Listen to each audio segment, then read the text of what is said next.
ডাক দিয়াছেন দয়াল আমারে, রইব না আর বেশি দিন তোদের মাঝারে। হায়রে ডাক দিয়াছেন দয়াল আমারে, ও আমি চলতি পথে দুদিন থামিলাম,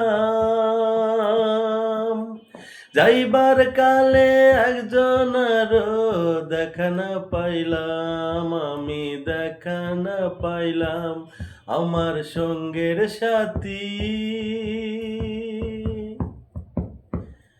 আমার সঙ্গের সাথী কেউ হলো না রে, রইব না আর বেশি দিন তোদের মাঝারে। হায়রে ডাক দিয়াছেন দয়াল আমারে।